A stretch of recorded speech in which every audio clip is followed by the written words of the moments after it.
네, 1월 18일 증권사 데일리 헤드라인입니다. 대신증권 환율과 실적 추정치의 신뢰성에 대해서 짚어내고 있고요. 이어서 대우증권입니다. 중국의 4분기 성장률과 소재수 사이클을 보고 있습니다. 동양증권에서는 조금 더 신중할 필요가 있는 시점이다. 리스크 관리에 주력하자는 부분 강조하고 있고요. 이어서 삼성증권에서는 나는 지금 주식을 사러 간다. 적극적인 입장에서 저점 매수의 구간으로 현재 구간을 판단하고 있습니다. 네, 이어서 신한금융투자입니다. 벵가드 오해와 편견에 대해서 오늘 집중적으로 설명을 하고 있습니다. 잠시 후에 좀 내용 살펴볼 예정이고요. 우리투자증권에서는 최근 수급 부담에 대한 판단과 대응 전략을 짜고 있습니다. 한국투자증권에서는 중국 대기오염, 경제, 그리고 자동차라는 제목을 붙이고 있고요.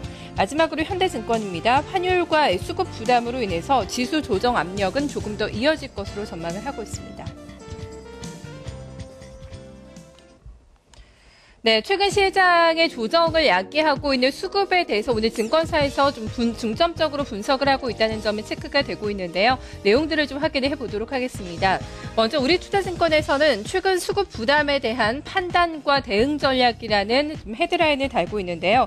최근 주식시장의 최대 변수가 바로 수급입니다. 특히 벵가드 물량에 대한 좀 우려가 확산이 되고 있는데요. 지수 등락에 미치는 영향력도 상당히 강화가 되고 있습니다. 사흘 연속의 음봉 패턴이 발생이 되면서 어제 시장에서는 단기 지지선으로 여겨지고 있는 1970선도 잠시 하향 이탈하는 모습이 나오고 있는데요. 수급적으로 많이 흔들리고 있는 시장, 변동성 장세가 나타나면서 대처하기가 쉽지 않은 구간으로 현재 진입이 되고 있습니다. 하지만 외국인의 매물 부담 그리고 또 코스피의 약세 분위기 속에서도 좀 긍정적으로 기대할 부분이 있다라는 점을 중요하게 찾아내고 있는데요. 바로 기관, 특히 연기금의 시장에 미치는 영향력이 가치 확대가 되고 있다는 점에 주목을 하고 있습니다. 그래서 당분간의 연기금과 기관의 매매 패턴을 중점적으로 살펴보면서 이러한 쪽이 매수하는 종목으로 좀 따라가는 게 수익률 측면에서는 유리하다고 밝히고 있습니다. 자세하게 업종 제시하고 있는데요.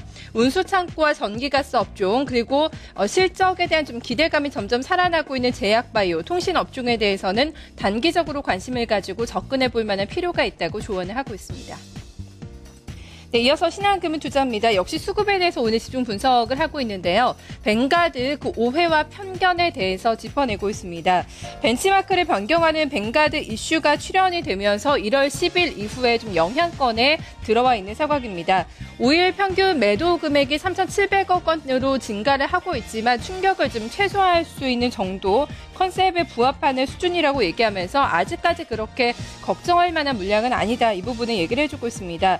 사실 인덱스 상품을 만드는 벵가드 쪽에서도 좀 지수 급락을 야기하는 게 득이 될 게 없다 이런 얘기하고 있는데요. 충격을 좀 최소화하면서 점진적인 매도가 나을 가능성이 크다는 시각에서 좀 수급을 분석을 하고 있습니다.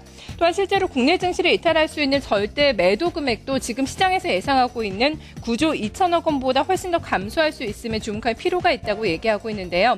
물론 벵가드 물량으로 인해서 지수가 약간 좀 흔들릴 수는 있겠지만 매도 규모를 둘러싼 과도한 우려는 경계하자는 게 오늘 데일리에서의 핵심 내용입니다. 관심 가져볼 만한 종목도 같이 언급해주고 있습니다. 한국타이어, 롯데케미칼, 한국전력 최근에 강한 종목인데요. 계속해서 추가 상승 가능하다는 관점에서 오늘도 추천을 하고 있고요. 빙그레 그리고 경동 나비엔까지 좋게 보고 있다고 밝혔습니다. 네, 마지막으로 한국투자증권의 리포트입니다. 중국 대기오염, 경제, 그리고 자동차 이런 제목을 붙이고 있습니다. 중국의 대기오염이 앞면과 뒷면을 일단 조명해 볼 필요가 있다 얘기를 하고 있는데요. 달리 보면은 경제 활동을 가늠할 수 있는 지표 중에 하나가 될 것이다 이렇게 언급하고 있습니다.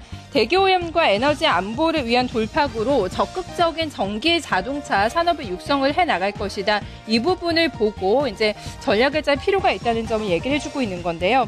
세계 1위 규모입니다. 자동차 시장에서 중국이 세계 1위 규모를 자랑하고 있는데요. 그렇기 때문에 중국 시장을 뚫어내는 게 상당히 좀 중요하다 이런 부분을 강조를 해주고 있습니다. 중국 친환경 자동차 산업이 여전히 핵심 부품을 해외에 의존하고 있고 인프라가 턱없이 부족한 상황이기 때문에 여기에서 전략적으로 중국 시장에서의 좀 자동차 산업이 접근이 좀 필요하다는 부분을 계속해서 강조해서 얘기를 해주고 있습니다. 중장기적으로 국내 자동차 업계 도약을 위한 새로운 스토리가 조치가 필요한 시점이라고 판단된다고 얘기하고 있고요.